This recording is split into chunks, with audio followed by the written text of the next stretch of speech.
This is the President McCormack Podcast with your host, Mark McCormack.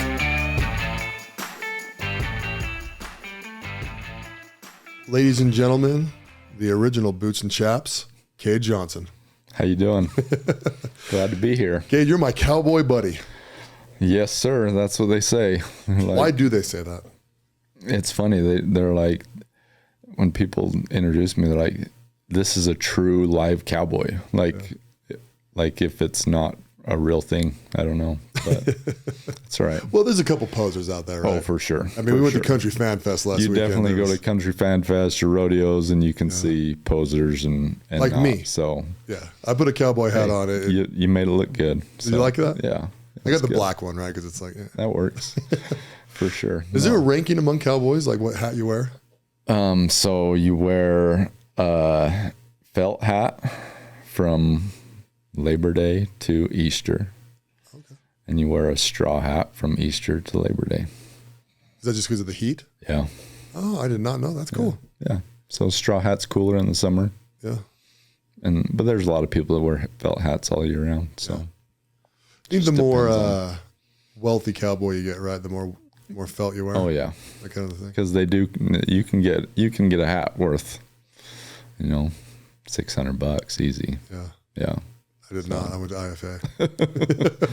Those work too for your rodeo weekends or your country fan fests. The first time I bought it was actually I went to a poker tournament, and it was a themed poker tournament kind of night thing, and it was like billionaires. Oh no, it was Dirty Night in Vegas or something like that. Right? Yeah. It was like the theme of it. Yeah. So I bought this gold jacket and I had this like T-shirt underneath, and I put that cowboy hat on. I was a billionaire oil tycoon. That was kind of like my persona that night. There you go. That's a good time. It was kind of fun. Jimmy was there that night, and a couple other dudes we know. It's funny. There's a lot of guys asking me this weekend, like, where do I get boots? Where do I get hats? This and that. So I think there was a few guys that went and bought some hats and boots and whatnot. So where'd you tell them to go? Like, where's the head place to go? IFA, or there's Smith and Edwards is a good one. Is that all the way up? You gotta go all the way up to like Layton or something, right? There's one up there, and then there's one off in 90th and Redwood. Oh, okay. Well, there you go. They just put I always see the Smith and Edwards when I'm heading to Idaho. Oh, the best store ever. Oh, you love that place? There you go. You can buy anything there. It's great. So how long have you been cowboying? Whole life? My whole life. Nice. Yeah. My grandpa had a big cattle ranch growing up, so grew up doing it, riding, breaking horses, moving cows. So he had a big ranch in Jackpot, Nevada, and then they sold, and he went to Glens Ferry, Idaho after that. So cool. My aunt and uncle had farms up there. So anyways. I like that. So you just put on a rodeo for the We Are the They. I did. Event or Summerfest, I guess. Yeah. So on Saturday. Walk me through that, man. So I did not attend because I was broken. Yeah. And I missed you there. I should have came. It was stupid. Dude, I actually, there was 65% of me that wanted to ride a bull. Really? Yeah. Kinda. There was other events you would have been awesome at. Which ones else did you do? I saw the dirty milking or something like that. Yeah, right? We did wild cow milking, which you could have done great at, holding the rope and it's a 3-man team. So one held the rope, one held the head, and one milked it. Fastest time. We had 6 teams out there. Yeah. And then we did shoot dogging, which is like steer wrestling or bulldogging, just standing on the ground without the horse. So you just grab the horns and flip them over, and fastest time. Most guys did flips forward or like somersaults because the steer dropped their heads, and they did a flip with the steer. I think there was more people that got hurt between those 2 events than the bull riding. Yeah. So then we did kid stuff. We did mutton busting. We did a cash cow, which money taped all over a cow. They ran out and grabbed the money off of it. We did a pig chase. So that was fun. And did the kids get the pig? If they wanted to keep it, one kid did keep it. So really? Yeah. Okay. Yeah. So what the hell is he going to do with the pig? I don't know. Going to raise it and butcher it, I guess. That's what you do with pigs. I can see my kids and me arguing about that. It's like, this is staying at Kade's house. I am taking a pig home. Yeah. So, one parent was like, we are not taking that thing home. So I just kept it. And then what else? We did a hide race, which is on a horse. So you run down, the other person's on the other end of the arena. They jump on this hide that you're dragging behind a horse, and then you run back. So gotcha. I pulled Jonah. I called Jonah the night before, and I'm like, hey, can I pull you in the hide race? He's like, I don't know what that means, but I'm in. Yeah. So he did good. Well, he won the bull riding too, right? I think so. Yeah, 4.7 seconds. Yeah. See, every time I hear that, I just go in a bull named Fu Manchu. Yeah. Right. And these bulls, they're junior bulls, which are high school bulls, but they buck good. Yeah. One is a retired NFR bull, which is National Finals Rodeo. And it's funny, I think me and O.D. Miller, he's the guy that supplied the bulls. I think we were way more nervous than the guys getting on the bulls, just because we know what could happen. And just the night before, he got in a wreck. He still rides professionally.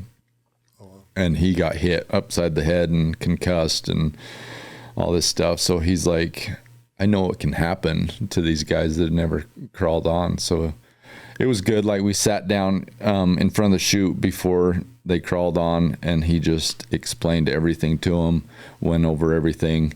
And then I had another buddy, Tyler Thomas, that he rode for years, and he pulled the rope, and then I balanced him, talked him through things, keep the bull from hitting him in the face, stuff like that. But they crawled on, and they did a hell of a job. That's cool. Yeah. It was an average between 2 and 4 seconds. Yeah. Yeah. But you got to get 8 seconds to win the thing, right? 8 seconds is a qualified time without touching the bull. So your free hand can't touch the bull. Oh, okay. Gotcha. So you're strapped in with one, and then the other hand, even if you lean forward and touch it, it's in no time. Oh, gotcha. But so is that one hand that's tied in? Is it tied in tight?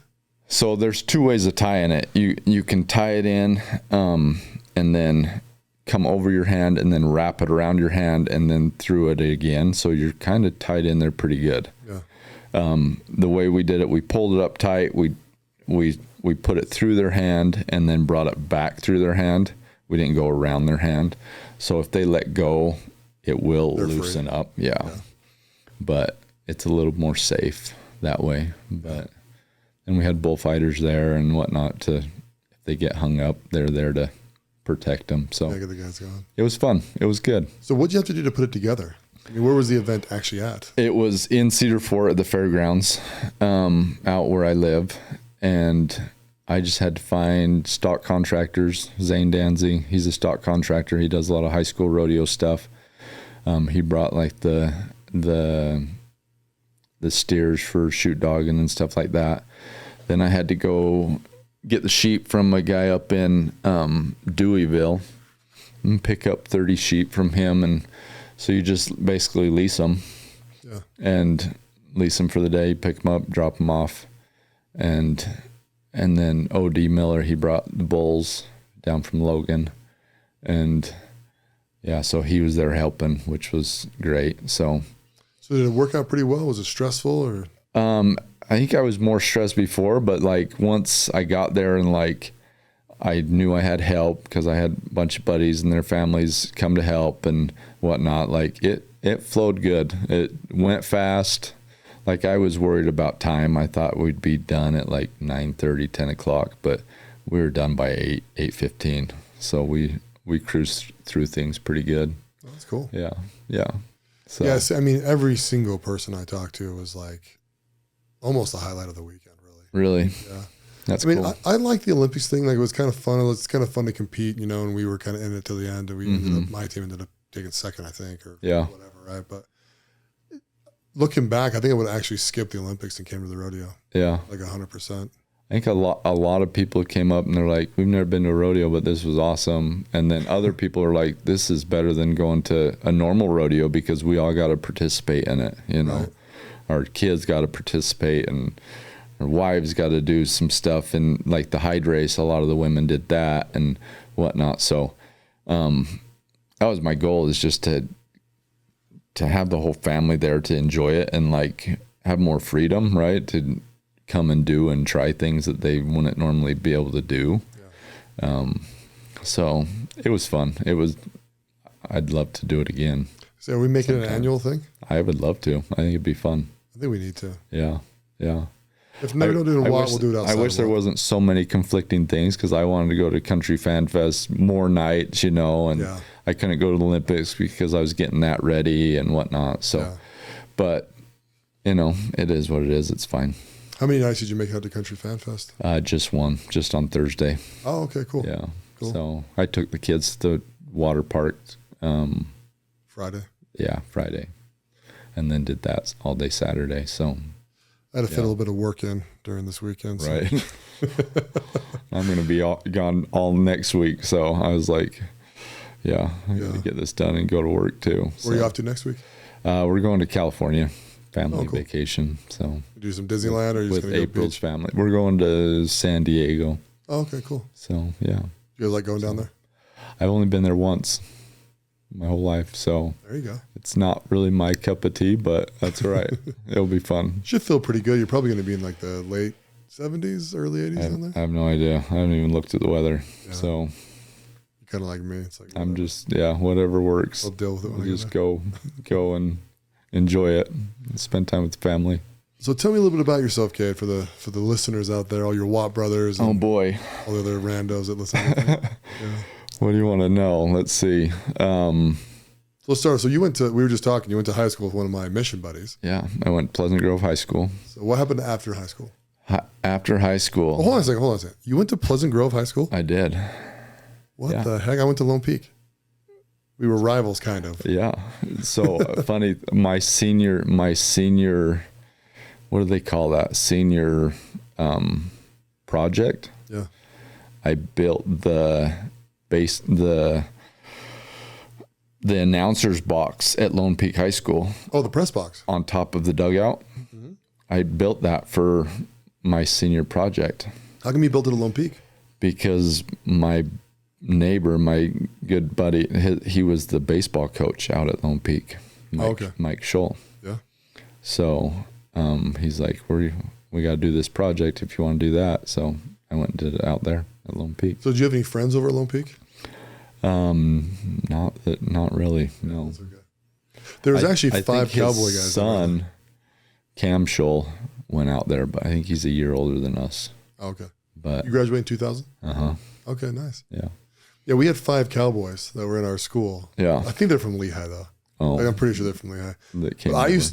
I loved them. Like 2 of them were in my pottery class or something like that, whatever bullcrap class you're in. Yeah. But they had these old Chevy trucks, that they were always doing shit to them, Right. Jacking them up or they doing whatever. Always had trucks, huh? Yeah, they all had gun racks. And so they'd always have like a 22 back there or something funny, and they'd get their life threatened if they ever pulled it out of their truck, from all the administration and shit.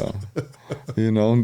Cowboys, they kind of, back in the day, we kind of got made fun of and whatnot, but that's right. It's life. It's kind of interesting because so PG, I bet there wasn't very many Cowboys at PG, right? No. A little bit more in Lone Peak. Yeah. More in Lehigh. You kind of have the Highland area, right? That's where I actually grew up in. I grew up in Highland, not Alpine. Yeah. And Highland had a lot of ranchers and farmers. And, right. So it wasn't like wildly. A lot more then than now. Oh, yeah. Now it's a now there's none. Is there? I bet there's not even any, right? Yeah, probably not. Yeah. So.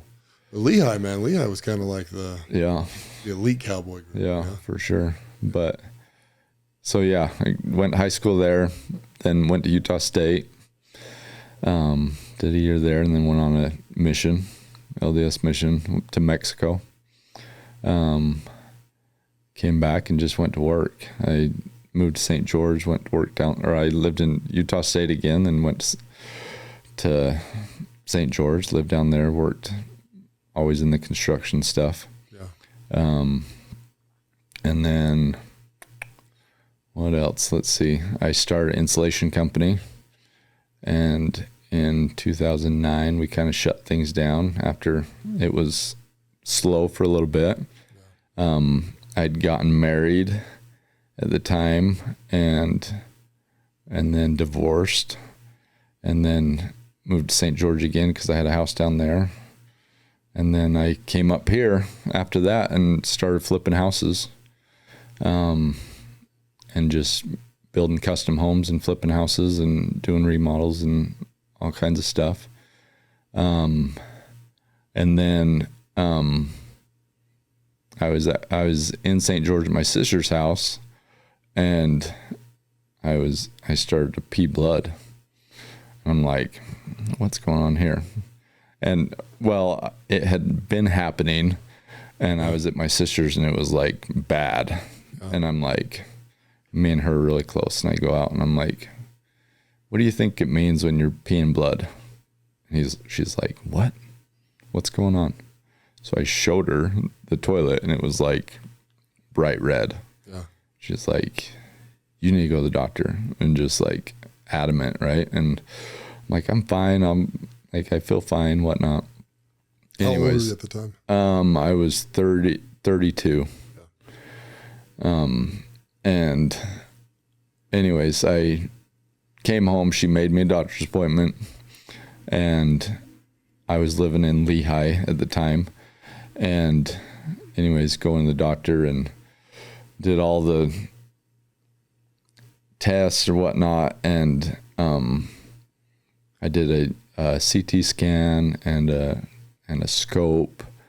And they're like, well, no, I lied. I went to the doctor. We talked about things, and it was like in December, right? And I'm like, I'm not going to do all this crap and then have to turn around and do it in January and pay my deductible all over again. And, you know, so I waited till January and went and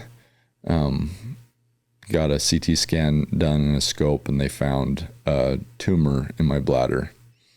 It was pretty good size.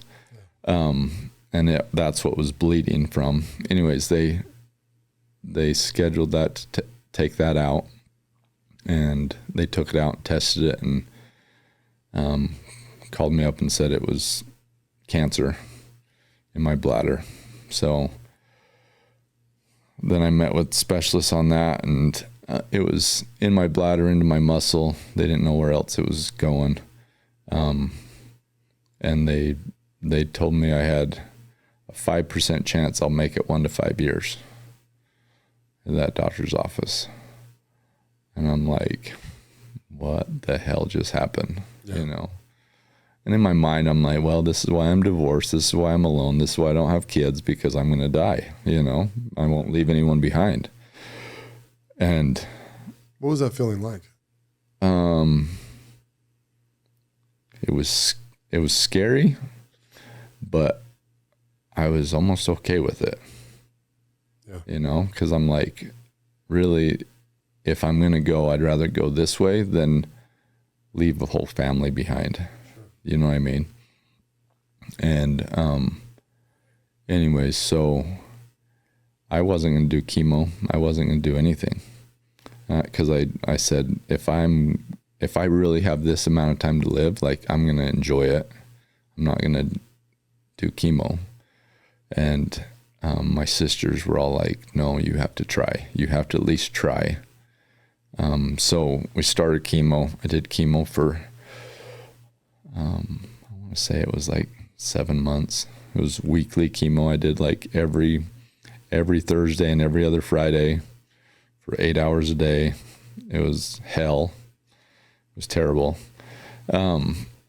But we did that, and then we did different tests, and the doctors were wanting to take all of my bladder, all of my prostate, everything that went along there. And I'm just like, that's not a way to live. Like, I don't want to live with a bag on my hip the rest of my life. Right.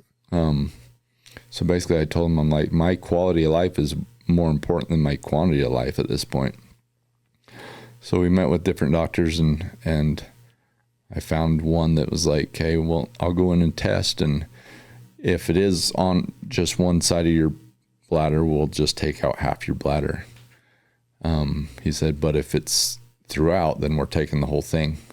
So we went in there, and he tested, and it was mostly on my left side of my bladder. So he removed half my bladder and then into the muscle there, and had to relocate my ureter from my kidney into my bladder. Then he found it in bunch of lymph nodes. He took out 30 lymph nodes. Anyway, so did that surgery. And were you optimistic during this time, or was it? Like at times, like I was very much like, no matter what, I'm still getting up every morning. I'm feeding my horses. I'm taking care of the animals. I'm doing as much work as I can do. Like, there was times when I had a job going on in Heber, I remember. And I drove up there. This was just when I was doing chemo, and I had to stop and pull over and like take a nap, and because I couldn't make the drive to Heber because I was just so exhausted. Yeah. Then I got up there and slept on the floor for an hour and a half before I could even drive back. So there was times where I'm like, when I felt good, I was pretty optimistic and was like, okay, I got this, right? But then other times, and living alone at the time, it's hard because you have nothing but time to think, and your mind goes crazy, and you're like, I'm just doing this to appease my family, and I'm still going to die. And, so it was hard. It was hard mindset to get around. Them telling me I probably couldn't have kids anymore. Yeah. After that. I did go to the sperm bank for my 33rd birthday. Whoopty. Oh, really? Yeah. Make a deposit? Yeah. So did you have anyone to lean on during that time? I mean, you said you're close with your sister. My sisters, my parents, I talked with them, but I don't like to burden people. So like I held a lot in, and I just handled it myself. I had neighbors that were like, we'll come feed for you. I'm like, no, that gets me out of the house. I need to do that. Yeah. And it did. Like, that's what I feel like ultimately saved me is my animals, because I went out and I talked to them. I went out and, I mean, my horses know more things about me than anyone, I think, in this world. Do you think they listened? Oh, yeah. Oh, yeah. They react. Yeah. Like, it's pretty wild. I remember one time where I get out there and I sit down on the ground, and I'm sitting there. My horse comes up and just puts his head right here on my shoulder and doesn't like rub on me, doesn't do it, just sits there. And I just reach up and I'm petting on him and talking to him, and he just sat there. So it's, yeah, I do believe they do listen. So. Well, I'll tell you, not to go off topic, we'll come back, but I rode a horse. I've rode a horse a couple of times, right? I'm not that much of a city slicker, but my friend, I went up at his ranch up in Royal Washington, right? And we go horse riding. I was like, sure, man, whatever. And I knew that about horses, that they can sense you, right? They can sense your feelings and stuff. And so I'm up there, and, they're kind of putting all the saddles on. I'm like, hey, which one of these horses is mine? He goes, oh, that one over there. He's older, he'll go really easy on you. Yeah. And I remember walking up to him and just petting the shit out of him, right? And just be like, hey, man, like I'm a little nervous. Right. I'm just like whispering in the horse's ear. Right. I'm like, I'll be cool. I'll just ride you real gentle. You just take me wherever you want to go. Right. I bet I talked to that horse for 10 minutes. Oh, yeah. Just whispering in his ear. And honestly, I got on the horse. Equine therapy is huge for people and kids and autistic kids and handicaps and people in general, because they sync up with your heartbeat. They can sync up with your heartbeat from 4 feet away. Really? Yeah. I believe it. They know you're nervous before you're even there experiencing it, right? Yeah. So I mean I grew up with them, so I've always been around them, but they've always been a special place, right? Have you always felt that connection? Oh yeah. Yeah. My whole life. Like I don't remember the first time I got on a horse. So I was little, tiny. Yeah. And I started, training horses and whatnot when I was teenagers. And I remember telling my grandpa, I'm like, I just want to ride a broke horse. Like I'm sick and tired of just riding these horses and fighting them, all day long, trying to get them to do what I want. And he looked at me and said, I'd never put you on a horse I knew you couldn't handle. And that gave me so much confidence, you know what I mean? To know that I can handle this, and he trusts me that I can handle it.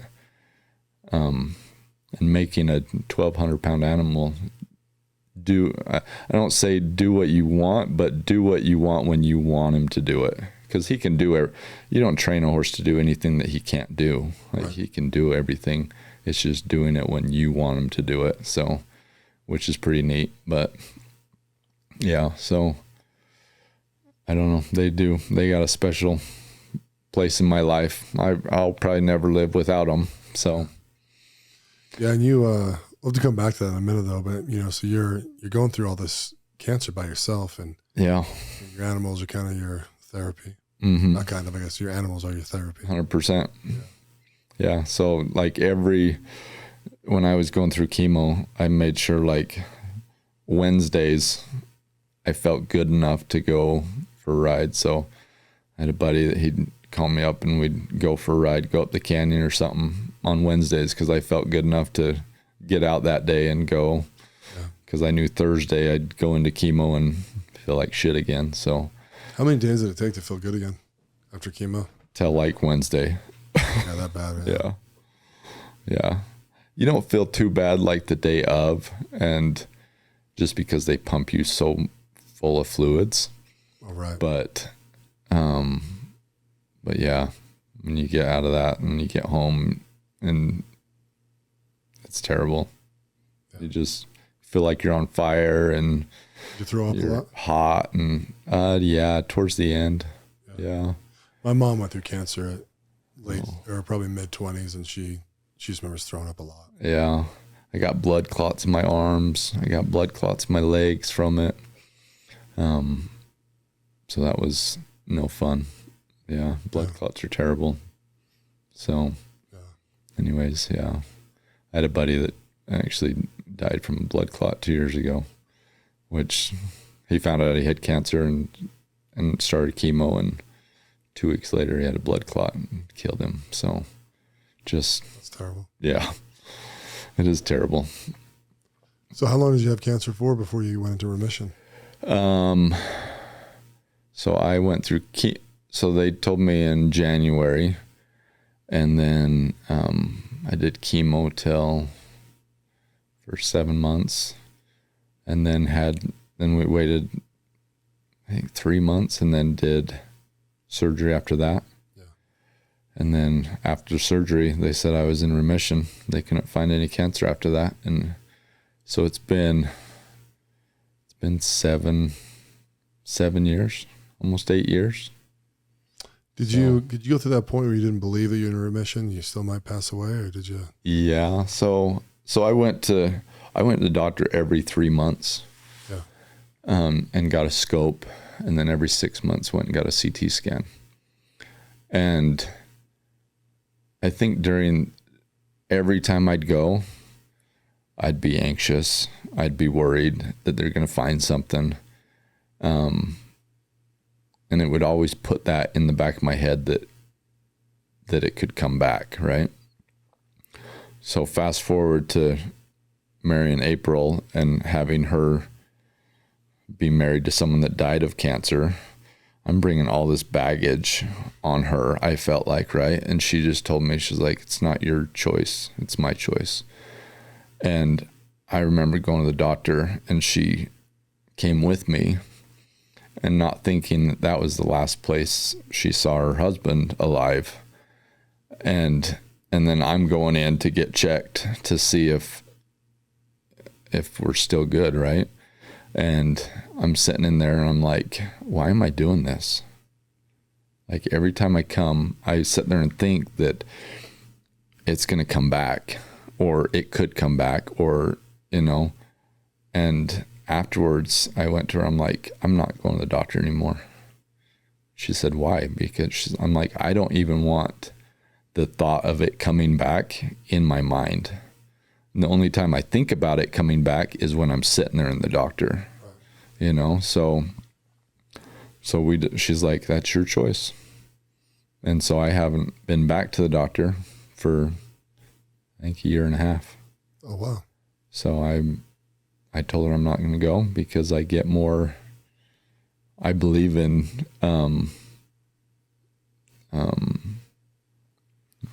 like energy work, but like claiming what you know what I mean? What am I trying to say? Like, yeah, almost like calling it out. Like, yeah, I feel like if I manifesting, right? Yeah. Like if I'm manifesting that it's going to come back, it's going to come back. But if I just forget about it and live life, then it's not going to come back because I'm not worried about it. Yeah. It's such a funny thing, cancer, right? Like, oh yeah. Man, I mean, there's a girl that worked for me, really pretty girl, you know, she was a little bit old. Well, sorry. She worked for my dad. I worked with her back when she worked with us. I didn't own the company at the time.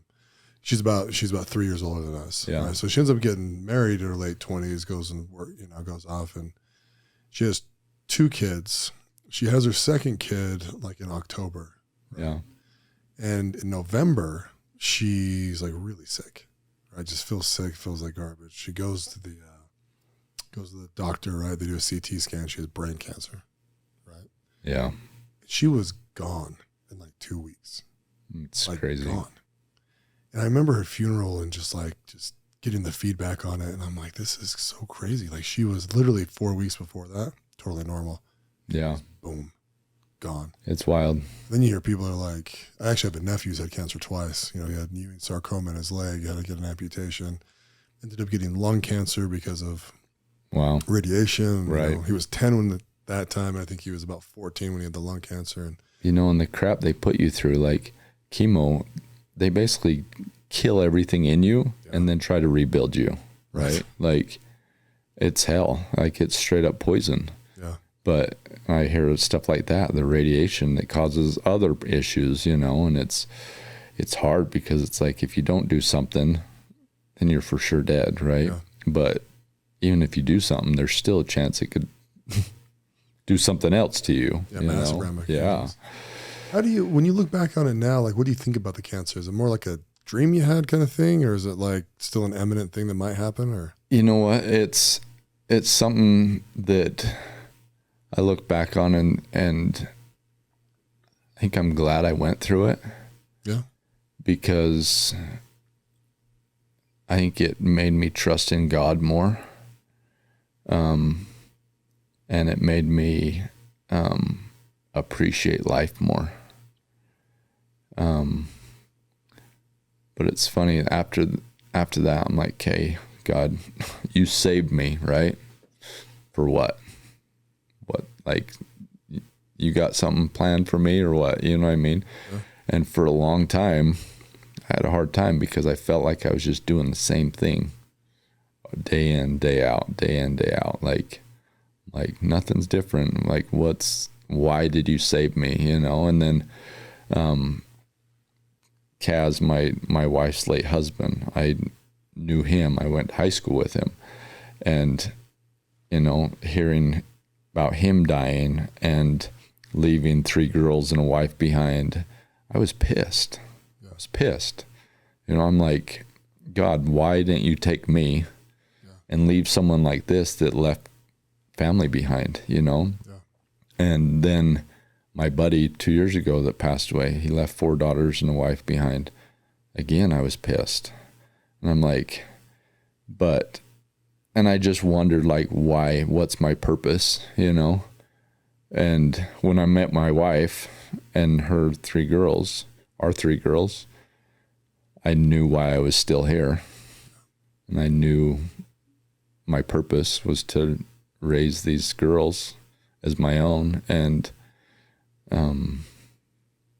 teach them what, everything I can. Yeah. And I think it was a eye-opening experience, and that was the first time, in years that I actually felt like, okay, this is why I'm still here. Because for years I didn't know why. I didn't know why God saved me. Yeah. And that's one of the things I love about you, like one of the first things I learned about you, right, is you married a widow. Mm-hmm. And I don't know the way to put it, because I was going to say take on 3 girls, but that's not what it is. No. You are stepping up and being their father and yeah. like a full family unit. Right. Even though, I mean, it comes with some challenges, obviously, right? Yeah, for sure.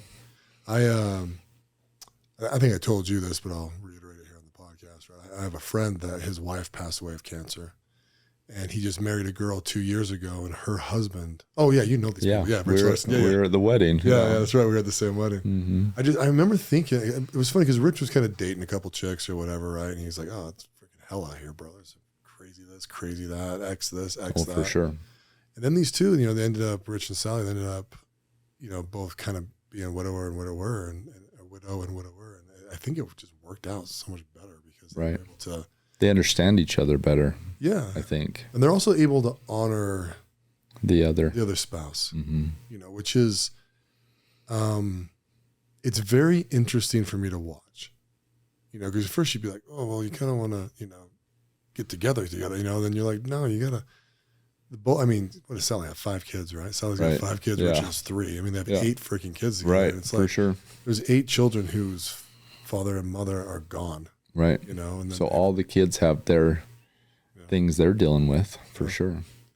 And it's got to be somewhat of a pressure cooker sometime, but at least you don't have to send your kids off every other weekend. Absolutely. That is a huge thing, that they are with us all the time, right? It's funny because April tells a story that our youngest, or I guess she's not our youngest now, but Afton, she's 7 now. When she was turning 5, she's like, all I want for my birthday is a new dad. And she told this to April, and April was just like, I'm barely starting to date, right? And she's like, you better talk to your dad and Jesus about that one, because that's out of my control. Anyways, we started dating, and I was there on her 5th birthday. So I mean, she manifested that, you know what I mean?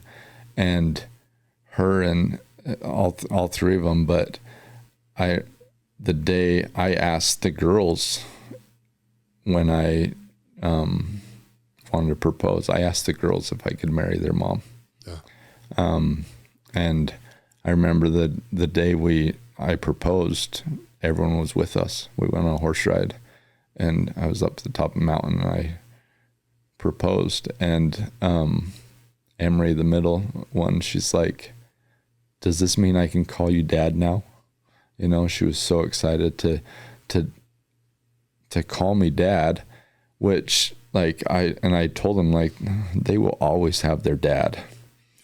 But I will be your dad here, right? Yeah. And April's she's been great about telling them, like, when I get married again, like, we're not going to do stepdad, stepkids. Like, we're going to be family. Like, this is your dad, these are your kids.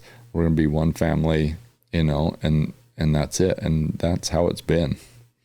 Like, she lets me parent and screw up. And, because I don't know what the hell I'm doing. I have a hard time believing you screw up. Oh, man. I feel like I screw up every day. You did step into a landmine with 3 girls, all right? Yeah. So, I mean, I do. I feel like I screw up every day because I forget that they're little, and I forget that they didn't grow up the way they're living right now. Yeah. And they've learned so much. They're great at chores, and most kids, they don't know what chores are until you come to my house, Yeah. And they all have their chores they go out and do and whatnot, but they've grown in so much. So it's been good. But like when someone asked me, I'd have 3 daughters, they're not my stepkids. They're not April's daughters. They're mine. How do you build a individual relationship with each one of them? We try to go on like personal dates. Like we try to take each one on a date. I try to go, and then April goes, and I'm with the other ones. And so we kind of try to do that weekly or bi-weekly, just to connect with each one individually. Because it's funny, like Afton, the youngest, like she's almost lived with me as long as she lived with her dad. Yeah. You know, she's 7, she'll be 8, you know, she was 3 when he died, you know, so. Does she remember him? She says she does, but I don't know if she just remembers stories that they tell about him and pictures and stuff. So, I don't think she remembers a lot. Yeah. Which is hard. And I think that's helped us too, like going into this, because I knew him as a friend in high school. And so they can talk about him, and that's not threatening to me, you know what I mean? And I think other people, if they were to marry a widow and not know them and hear stories and hear how much they loved each other or whatever, it would be hard. Yeah. It would test your relationship and how much your spouse loves you, you know what I mean? Because you're like, well, they don't love me as much as they love them. You know what I mean? But I know that she loved him, and I know that she loves me just as much, you know? Does that create any insecurities with you? Knowing that you came second, I guess, or however you want to phrase it? Maybe a little bit, yeah. but I'm going to have more time with her, yeah. I think, than they had. So, well, I think too, I think it will just grow and. Yeah. And some people have an interesting view on marriage, right? It's like you're one, right? Yeah. And really you're not. You're not. You're two individuals that choose each other. Yeah. Right? Right. And I think, you know, when you're grateful, when you see the beauty in life, you know, it's like you're present, right? For sure. You're present right now, you and April, she chooses you now. And, you know, and it's not that she wanted that to happen or anything, but like, you know, you get to build this beautiful life. And I mean, it'd be actually kind of interesting to interview her too, because she's got to have some immense gratitude for you to step up and, you know. Yeah, I don't know. Provide safety for her and protection. Yeah. And yeah. You guys ever talk about that stuff? Not really. Okay. No. Like, I don't know. Maybe we have, right? Maybe we have. But when we were dating, I'm just like, you know, why are you choosing me? Like, I had cancer, you know, and that's when she's like, it's not your choice, you know. I'm like, all right, well, and I told her, I'm like, I will treat your girls like my own, you know, and, you know, when I'm in something, I'm in something. And, you know, it's definitely, we're two different people for sure. There's lots of times where I'm ornery as hell and she's like, you need to go for a horse ride, because she knows that's my like therapy and I can chill out or whatnot. So, you know, and we're still learning. Like, we'll be married 3 years in November, and we're still learning. We're still trying to figure things out. I'm still trying to figure out how to parent. You know, we had a miracle last year and had a son, which I didn't think I could have, and here he is. So, so when she told you she was pregnant, was that a complete surprise? Yeah. Okay, cool. Yeah. Like, she told me she was taking out her IUD or whatever and getting off birth control or whatever it was. And, you know, I'm like, okay. But in the back of my mind, I didn't think I could have kids. So I'm like, okay, whatever, you know, like, because I always wanted to have my own kids, but when that time came when they told me that I probably couldn't, I had to be okay with not having kids, right? Like, so I always dated girls with kids, you know, thinking, well, they'll be my kids. So when it came down to, like, she's like, do you want to have kids? I'm like, I don't know. Like, I don't know if I can. Yeah. And I'm 40 years old at the time. I'm like, I'm getting old, you know, having kids right now. Like, I'm barely trying to figure out how to handle the 3 kids that we got now. And anyways, so she's like, well, we're just going to not prevent and see what happens. And we're laying there in bed one morning and she's like, I'm having your baby. And I'm like, what? I was just shocked. Yeah. Because I honestly didn't think I was able to have kids. I didn't think it was going to happen for me. Yeah. So. How good did that feel? Pretty great. Yeah, pretty great. And the thing is, wow. So the first time we met, was in St. George, right? No, I was at Moab. Oh, were you in Moab too? Mm-hmm. Oh, okay. That's the second time I've done that. Yeah, that's right. But I remember you talking about your son, right? Yeah. Because was it Bear Lake that, what month was he born? So he was born in November. Yeah, November, okay. So Bear Lake, he just came home from the hospital. Right. Because he was born 2.5 months early. Right. We got little guy, right? Life flighted. He was 3 pounds. Yeah. She had preeclampsia. Got life flighted up to IMC. Was in there for a week and had the baby at 3 pounds at 28 weeks. So he spent almost 2.5 months in the NICU up there, and that's why I remember Bear Lake. I remember being very happy that he just got home, and then we went to Bear Lake. Everyone's like, "Why are you here if you just got home?" I'm like, "Because I can't do anything anyways." Right. Like, he's home, he's healthy. Like, she's feeding him. Like, plus, we had a cold plunge up there. That's right. We had to do a cold plunge and a fire walk. So, anyways, that's awesome. Yeah, and I think it's brought our family together more too, because the girls have a brother. Since day one, they're like, okay, because April always said that she was going to have, well, she always said twin boys, but luckily we didn't have twins. But so as soon as we got married, the girls were like, okay, where's our baby brother? Where's our baby brother? And when we went to find out what he was, she looked at me, she's like, what if it's a girl? You know, because there is a chance it's going to be another girl, you know, and then you're going to have 4 girls. Yeah. And I'm like, I looked at her, I'm like, it's not, it's a boy. And she's like, but have you wrapped your head around if it is a girl? And I'm like, no, because it's a boy. Sure as shit, it's a boy. Yeah. So I was pretty stoked about that.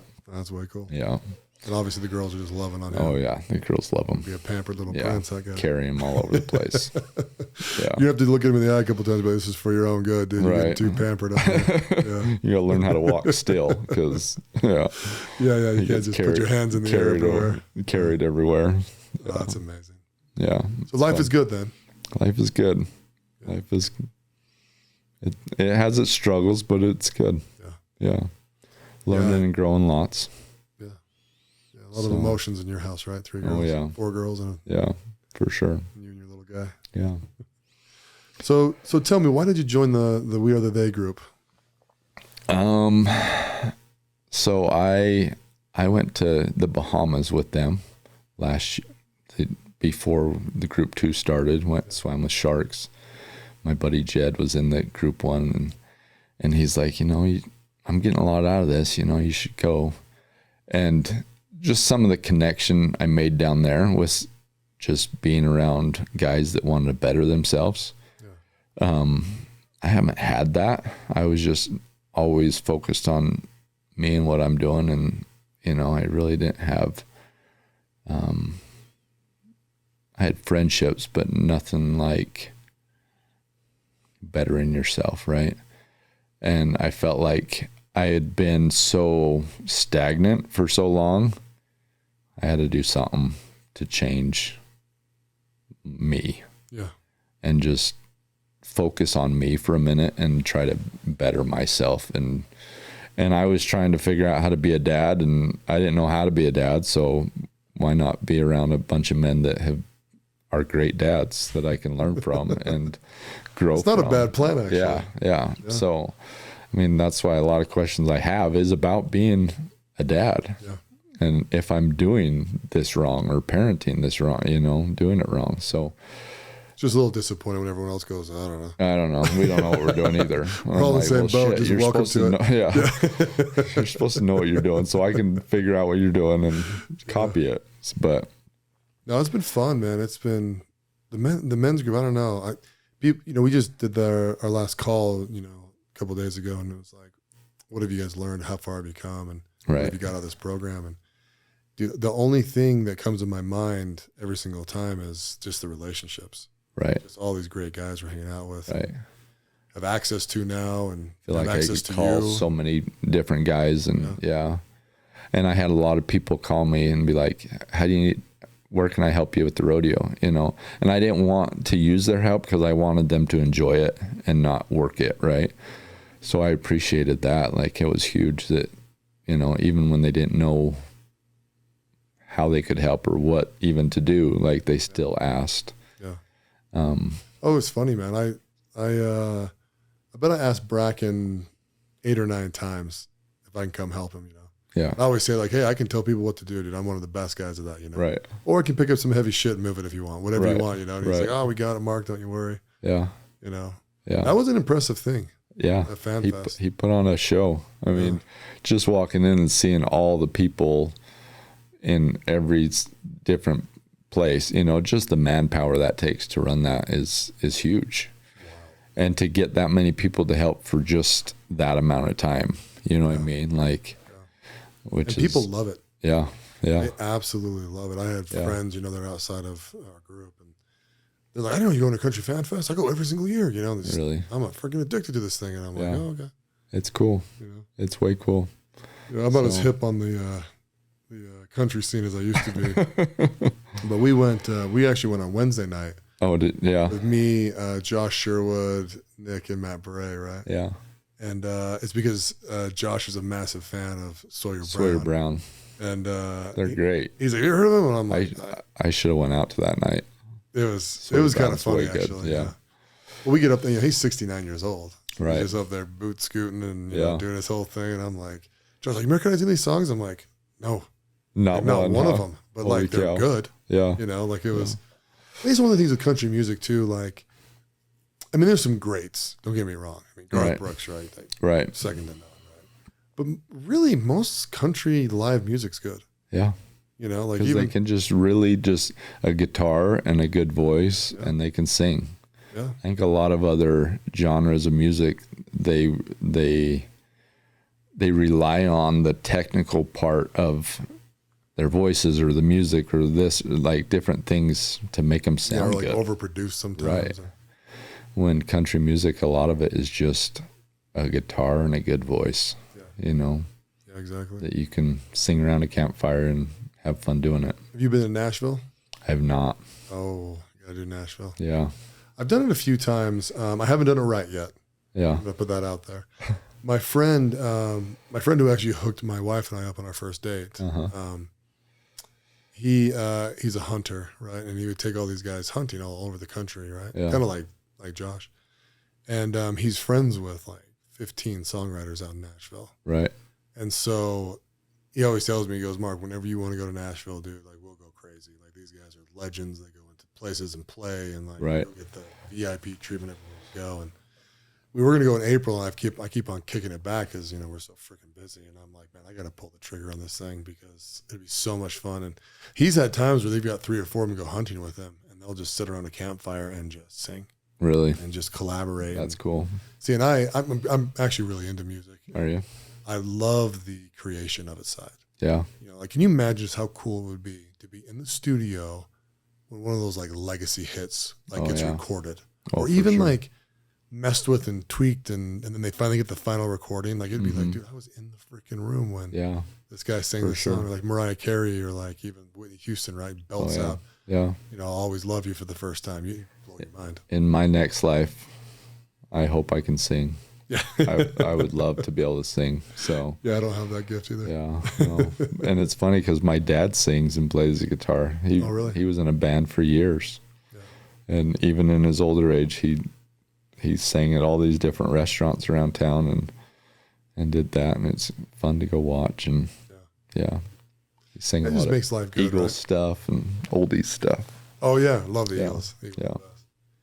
It's fun though, right? Because it just makes life good. Yeah. You know, the arts, music, and the arts. For sure. We all work really hard. It's good to enjoy it sometimes. And for sure. Do you ever listen to music when you ride your horse, or is it always just? Not usually when I ride. No, but just the sounds of the animal and the nature. But I do listen to music a lot. Oh, very cool. Yeah. So who's the first friend you made down in Moab? First friend I made, Matt Payne. Nice. Yeah. He's a good dude. Probably because he rode with me out there. Well, there you go. Yeah, and we had the time to talk. Yeah. So, yeah, I think. And then I knew Matt Vierick, too. Oh, did you? He went to... Did he go to the Bahamas? He probably did. I think he did. Yeah, he went to the Bahamas with us. So I met him there and then found out he was going. It's funny. There's not one guy I wouldn't say about this, but I hear these names and I'm like, yeah, those are good dudes. Oh, for sure. It's like any guy in our group, you're like, hey, this guy. I'm like, oh, he's a great dude. Trust me. Yeah. But yeah, I love Matt Vierick. He's actually both of those guys I love. They're both great dudes. Yeah. Say it again. But they really are. Yeah, Matt Vierick is he's a very genuine, great guy. Every guy in the group has something to offer. Yeah. Everyone. Yeah. You know what I mean? Like it kind of is like an equalizer, right? Yeah, and everyone's so different. Yeah. I feel like too, in a lot of ways. Maybe I feel more different than others because a lot have other commons, right? You're just the best dressed one. Yeah. Something like that. I'm just who I am. That's a joke I cracked one time. Yeah. I was just like, oh, dude, Kade, man, he always looks sharp, man. Yeah. Shirt tucked in, pressed, ready to rock, best dressed guy. It's funny. April this morning, she woke up, she's like, guess what? You get to beat Kade Johnson today, Nice. And I'm like, thanks. I needed that, so. Should be good today. It's a Thursday. Yeah, hopefully it's good. So. I like that. I like that kind of theme that's kind of pushing through the men's group, right? Yeah. You get to be you today. Right, for sure. Yeah, I feel that way too. And it's funny, for years, like, when I was single before April, like, I didn't give a shit what people thought of me. Like, I had finally, like, knew who I was and, and this is who I am. If you like me, great. If not, screw off, And I was very confident that way. And then it's funny, like, being in this men's group, it's kind of made me feel like I hope they like me. Yeah. Like, I've almost cared more than I ever have because before I'm like, I don't care if you don't like me, But now I meet all these guys and they're such good guys. I'm like, I hope they like me. And I tend to care more than I ever did before. But what's your conclusion on that? I think they like me. Oh, you should say I know. And April's like, just keep being you, and and they'll like you. I've learned in my life, the more you are, for sure, the better people like you. Even the shit parts. Right. There's shit parts to me. Oh yeah. I don't know if you've seen them in our group yet, but they'll come out eventually, right? They'll come out, huh? But no, I mean, I say this all the time. It's like I want 100% authentically you. Yeah. Right? Because give it to me, because there's just so much honesty in that. Well, because at the end of the day, that's always going to come back. Yeah. The true you is always going to show up at some point. Yeah. Nobody can fake it forever. Yeah. And how exhausting, right? Yeah, for sure. If you really want to have a good friendship with someone, you need to be authentically. Oh, 100%. Another thing too, you got to trust people. Yeah. Like there's, I think at this point in our men's group, right, if some guy goes off the freaking rails and was like, I mean, even fist fighting someone in our group, like it would be wildly out of place, right? Yeah, for sure. But I think most of us would be like, what is your deal? Go take a break. Right. You know what I mean? And then as soon as that dude was over his bullshit, we just bring him right back. Call him out on it. Yeah. What are you doing? What's your problem? Yeah. It wouldn't be like, I'll cast him off. It'd be like, no, dude, we don't do that. Right. Yeah. Yeah. I think that's true. I think majority of people would call someone out on something if they did something, Hopefully we can continue to do this our whole lives. Yeah. It's good to have some friends that care about you that will. Oh, for sure. Everyone needs that. Yeah. 100%. I need to be called out all the time, if really. So yeah, it's true. But so tell me, Kade, what's the most important thing to you? What's the most important thing to me? Probably my family. Yeah. For sure. And I think wanting them to be happy and enjoy life, I almost stress about it too much where it's not fun and I don't make things happy because I'm worried about the stupid stuff. And that's things I'm working on. It's things I'm trying to, I used to always say to April, I'm like, don't sweat the small stuff. And I do sweat the small stuff a lot. And I'm just like, I need to live by my words, and I kind of feel that same way with my wife. I tell her not to sweat the small stuff, but that's only half the sentence to me. It's always like, because I will. Yeah. Like, let me do it. Yeah. Enjoy your life. That's true. You feel that way too? Oh, 100%. Yeah. There's no point of us both because sweating. Yeah, exactly. And there's no point of both of us sweating it because I do. I worry more than she does. Yeah. But I just want them. I want them to just enjoy our life because I feel like the way they're being raised is a whole lot different than most people right now. And I want it to be different and I want it to be special. I want my girls to see the difference between, kids that they start dating future-wise, like hard worker and, in integrity and loyal and someone that, stands by their word versus a lot of kids that don't, And I feel like that country life is very much that way. Like you learn to work hard and do things right, and you respect your elders. And, I just think it's a great way to raise kids and let them grow up that way. You can tell with your girls for sure. Yeah. Yeah, you really can. I mean, I've been around them. I saw my country fan fest for a quick sec, and at the bounce house or the trampoline park. Yeah. What you call those things, So Yeah. I've been around them a few times, and I'm just like, I'm super observant. Right? Yeah. Like I really pay attention to a lot of things. I actually pay attention to people's face a lot. Yeah. People talk with their face a lot. Right. And I don't know, every time I see your girls, and even April, you can definitely tell who their mom is, right? And 100%. kind of the energy that flows out of her. Yeah.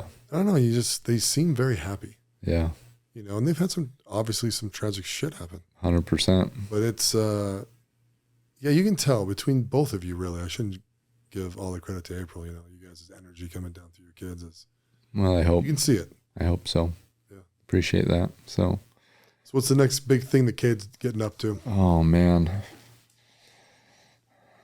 We're still hoping for this dude ranch. Yeah. Yeah. I just feel like it's our next step. And Any progress on that? No, but I'm still trying. Yeah. I just like April said, she's like, you know what? Why does God put these big dreams in our minds and in our hearts if they can't be realities, right? Yeah. So somehow I got to make them a reality, and that's what I'm just trying to figure out. Have you sat down and put a plan out? No. Let's do it. Yeah. But you can manifest that. Yeah.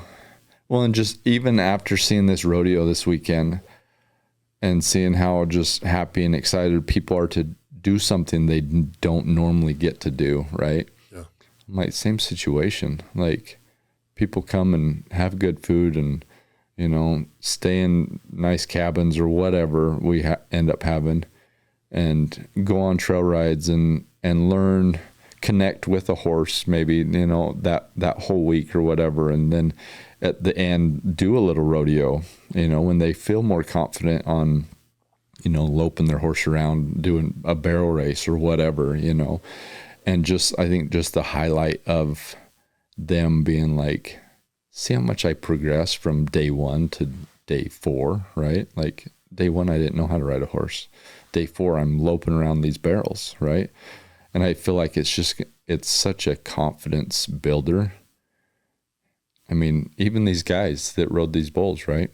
Such a confidence builder. They climbed on an 1,800-pound animal and rode it for 2 seconds, some 4 seconds, but they did it, right? And that's a huge confidence builder, You know, so I think anything to do with that stuff is just a huge confidence builder. And I'm like, if I can, first of all, teach my girls 100% to have confidence, because that's lacking in these days, right? Absolutely. And knowing that they can do hard things and whatnot, and teaching other people that don't get that experience to come out and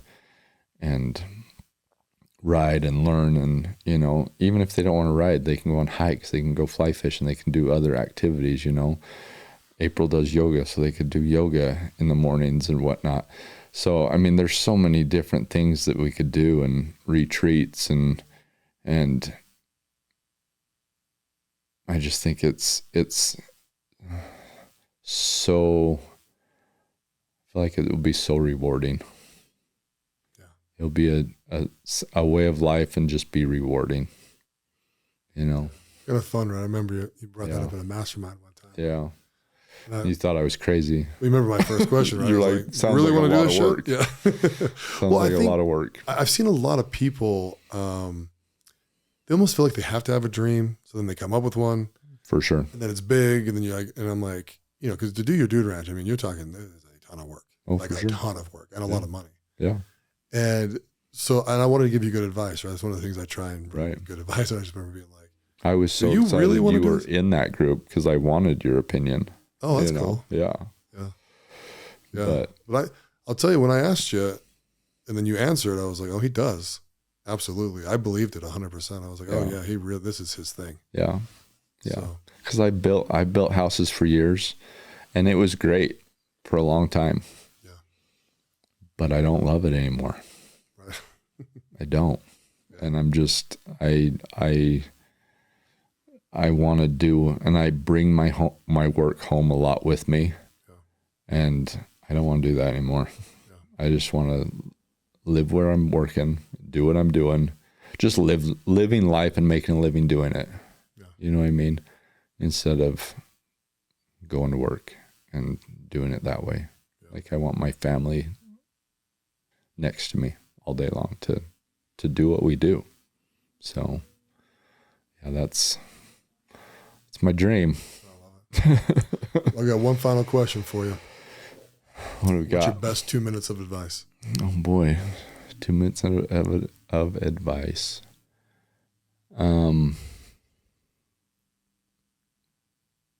Cowboy up. If you get knocked down, if you fall off, you got to crawl back on. Because you'll never learn if you don't. You know, training horses, if you come off a horse, you have to get back on, or that horse is going to regress tenfold. Or if you end on a bad note, even training a horse, you're going backwards. You always have to end on a good note. You always have to end on like 3 times of it doing what you want it to do. That way in his mind, it's like, oh, this is what he wants me to do. And I think in life, like, people get knocked down 3 times, and 3rd time they just give up and do something else. Yeah. And you have to get back up and keep going, because it may take that 3rd time or that 4th time where you finally realize what you're going through, or, you know, how to get over that fence at that time. But I think I know that's a cliche saying, or it's like cowboy up, and people say it all the time, but it really means something to me, where it's like, no, for real, like, you need cowboy up, like, get on and keep going, because there's no other option. You know, you can sit still.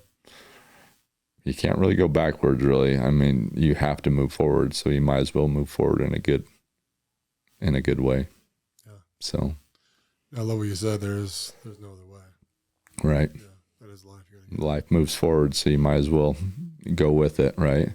Yeah. And I like that saying that Kelly talked about when her dad rode bulls, right? And I'm like, it's so true. You can't power that bull. You can't make that bull go where you want it to go when you climb on it. Like, you have to ride the motion of the bull and just ride it, go where it goes, and do the best you can do.